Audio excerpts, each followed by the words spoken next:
What do you do if your teacher says that your text reads like English written with Chinese words? How can you get good feedback on your Chinese writing from ChatGPT? And how can you learn to write in a professional or academic setting?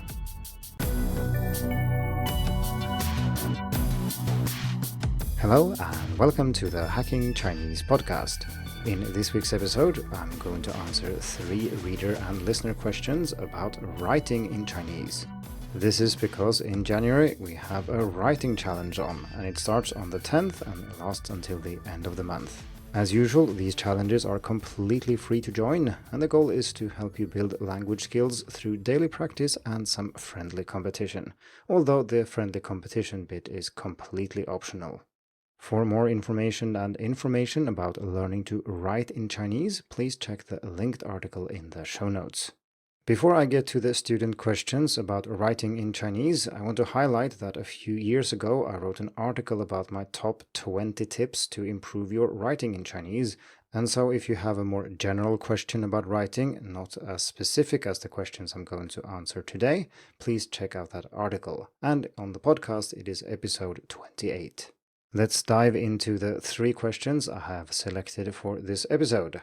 And the first one is from Paul, who wants to know what to do if his Chinese teacher says that his texts read like English written with Chinese words. And the second one is from Anna, and it's about using ChatGPT to get good feedback on writing. And finally, we have a question from Josh about writing reports and other academic texts in Chinese. Let's go through the questions in order, and as usual, I'll try to answer these questions in a way that is interesting and hopefully useful, regardless if you're the person who asked the question or not. So the first question from Paul doesn't really need much background. It's simply what to do if people think that your texts sound like English written with Chinese words. What this means in essence is that you might use the vocabulary that you've learned in Chinese, but you're still largely structuring your sentences relying on English grammar and syntax. This could maybe also happen on an even more advanced level. For example, it might be that you structure your texts and arguments like we would in English rather than in Chinese. But this is not what Paul means here, and it's not a question I'm going to answer. I think this question is related to translation, even though Paul doesn't say anything about if this is a translation exercise or not, but I assume it isn't. It's simply writing something in Chinese and somebody thinking, yes, we can understand what it says, but this is simply not how we say it in Chinese. The reason I say it's about translation is that what happens when you try to write something which is slightly more advanced than you can deal with, you tend to formulate what you want to say in your head in English, and then you try to translate that specific version of what you wanted to say into Chinese, and that's why it's about translation. If you're still a beginner or maybe lower intermediate student, this will be hard to avoid if you want to form complex sentences and express things that aren't obvious in Chinese. That requires a certain language level that you might not have yet. And so the fact that it's hard to write these difficult sentences is not strange in itself. There is an alternative when it comes to expressing yourself in Chinese, which actually works for translation as well. This is something I talked about in episode 61, which has the title The Beginner's Guide to Chinese Translation, but really it works for intermediate and advanced students too. It's just that the more advanced you are, the more likely you are to not need this or have picked it up somewhere else. So I will explain this for translating into Chinese and then say how this is relevant for Paul, even though he isn't translating. So what most students do when they are asked to translate something from English to Chinese is to look at the English sentence and then try to say, how can I say this sentence? How can I translate it into Chinese? And for most people, this is what translation means. If you're translating from, say, Swedish to English, or maybe German to English, or something like that, this is not a bad approach. You can think of how do I word this part of the sentence, and what's a good substitution for this word, and how to express this thing in English. And usually it works out. Sometimes you need to restructure the sentence, but often you don't need to. It kind of works the same way. But in Chinese, it doesn't. What often happens is that students translate word for word, which almost never works. Another problem is that you will often find yourself in situations that you can't deal with. You have a specific wording in English and you simply don't know how to say that in Chinese, and so you get frustrated and stuck. So the way to deal with this is to translate at a deeper level. And what I mean by that is that you shouldn't just look at the phrasing or how the sentence is expressed in English. Instead, you should think about what the sentence means, what is it trying to convey, and what are the central concepts that you need to express that. In a sense, you can say that the goal is to think about the meaning of the sentence without using specific phrasing or language, although it's very hard to think like that. But the point is that you shouldn't get hung up on specific words in the English original. Then, when you're clear about what this sentence is trying to say and which concepts are involved, you try to figure out how to say those concepts in Chinese. Once you have the concepts identified and translated, you then try to connect them together in a way that makes sense according to what you know about Chinese sentence structure. What we're doing here is a kind of U-shaped translation, where we start at the superficial English sentence, we go down to the deeper level, what does this actually mean in English? We try to translate at this deeper level, we go to the right, and now we are at the concept level in Chinese. And then we try to see how can we express these things in Chinese, and we write something, a sentence, and we're back to the phrasing and wording again. If this sounds a bit abstract, you can always check out episode 61. So while Paul's question isn't about translating, the problem he has is that he is translating even if the task or assignment wasn't itself to translate. Naturally, I have no insight into Paul's thought process when he writes these texts, but I can refer back to when I tried to write things which were above my level, which I tried to do a lot when I started learning Chinese, because of course you want to express interesting things, and when your Chinese is limited, this is quite hard. What often happened then was that I formulated my sentences in English or Swedish first, and then I tried to figure out how to write this in Chinese. And if you stick very close to the superficial level with the wordings and phrasings and so on, this becomes very hard, unnecessarily difficult. So my idea here is to stop thinking about words and sentences you want to translate. Instead, think of the concepts, how do you say those in Chinese, and how do you connect them to convey the meaning you want to convey. Now, the next question that needs to be addressed here is, of course, how do you know how these concepts are supposed to be strung together in Chinese to make sense and not sound like English? Well, there is no quick fix here, you simply need to read more. And if you checked out that article about my top 20 tips for improving writing ability in Chinese, you will have noticed that the first 3 pieces of advice are all about reading more. And that is indeed where you pick up the patterns of Chinese, how you learn about how words are strung together to form sentences, which words go together with which other words, and so on.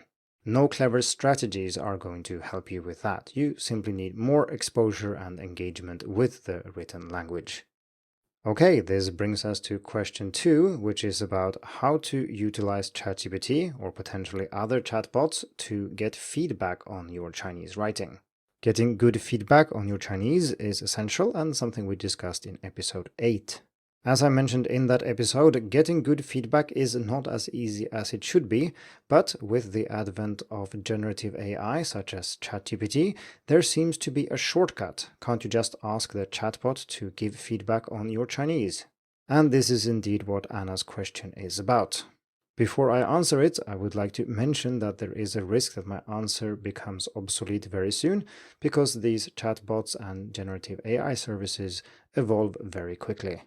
Considering how quickly the landscape changes, I also think it's a little bit dangerous to spend too much time thinking about exactly how to prompt something when the model that you use might be replaced next week and all your work will be for nothing. With that being said, let's have a look. Before answering a how question, it's always a good idea to ask the if question if this is something you actually should be doing. Here I think the case is quite clear. You can definitely use generative AI such as ChatGPT to give feedback on your Chinese writing. It is very good at spotting things in your writing that don't match patterns in native speaker communication, and this ability is only likely to get much better as time goes by.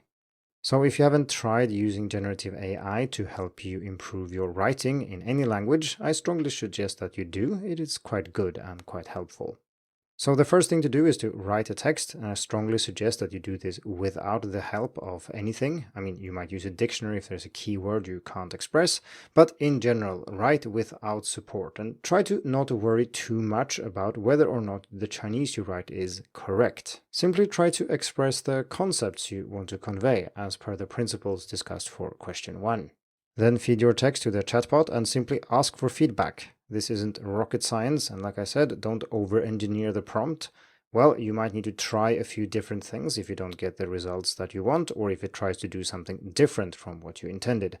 But in general, simply asking for feedback will work. If you're using ChatGPT specifically, there is a relatively new function called Canvas that is extremely helpful for getting feedback on your writing. Simply tell it that you want to use Canvas to work on your text, and it will open a canvas where the text is visible at all times. So it is still a dialogue that's going on the side, but in the middle you have your text and it remains there. If you make any changes, you can do that. Or if you ask ChatGPT to make any changes or suggest things, it can do so on that canvas. It doesn't move, which is the case if you have a dialogue. You post your text, you ask for some feedback, ChatGPT gives the feedback, and if you want to write something again or change something, you need to post the text again. But with Canvas, this doesn't happen. It's still in the middle at all times, and you can work on it together with the chatbot. An important principle here is to focus on one thing at a time. Maybe it's grammar, maybe it's something else, and you ask ChatGPT to highlight errors in that area. This means that on the side, on the canvas, but on the side, it will highlight things that it thinks is wrong, and you can then decide what to do with these. It doesn't just go in and change it for you. Which leads us to a very important principle when you're getting feedback. Don't just accept and modify your text blindly based on some kind of feedback. This might be spelling correction, it might be a friend who says that you have to say A, not B, or it might be ChatGPT that suggests something. Don't just click apply or ask ChatGPT to fix your text. The goal here is not to produce the best text in Chinese. Then you could just have asked ChatGPT to write the text in the first place, and you could have saved yourself a lot of time. Instead, what we care about here is the process. We want to learn to write in Chinese. We want to improve our writing ability. So the process is key. This means that you should look at suggestions, you should try to understand them, you should compare with what you wrote, and if you want to accept the change, you should write it yourself. Don't just click apply. I think you should actually go in and type the characters instead of just hitting apply. This makes the new wording your own. You get to work with it a little bit, although rather superficially, but it's still better than just accepting somebody else's suggestion. You can of course also ask what the difference is between what you wrote and what ChatGPT has proposed instead. Working your way through a text in this fashion takes a lot of time and effort on your side, and that is intentional. Remember, when you process the language, that's when you learn, and when you try to improve your text, that's when you understand what you were supposed to write or why something works better than something else. Still, it's good to know that you probably need to take more than one pass through the text. I've noticed that if you ask it to, say, highlight incorrect word choices, it will highlight a few of them, but not all of them. So if I post a text that is short and has a lot of errors, it's not going to try to suggest edits for all of these at once. So try doing it more than once, and maybe you can also tell it to not suggest things that are just a little bit strange or something like that, but focus on things that are outright wrong to begin with at least. And naturally, this depends on your level. The more advanced you are, the smaller the suggestions you consider might be. As mentioned, I think it's a good idea to focus on one thing at a time, and when it comes to research on feedback on writing, for example, it turns out that is also more effective. If you focus on one thing and get feedback on that thing, you're more likely to learn from the experience. This brings us to question 3, which is about writing academic Chinese. So Josh, who asked this question, is in a master's program where he's supposed to write reports in Chinese, and he struggles with this and wants to know how to approach it. I have spent 2 years in a graduate program for teaching Chinese as a second language, where almost everything was entirely in Chinese, including reports we were supposed to write, presentations, and so on. So I know exactly what Josh is going through. I have also taught writing classes in Chinese at university at a fairly advanced level many years, so I've helped a lot of students improve their writing in this specific area as well.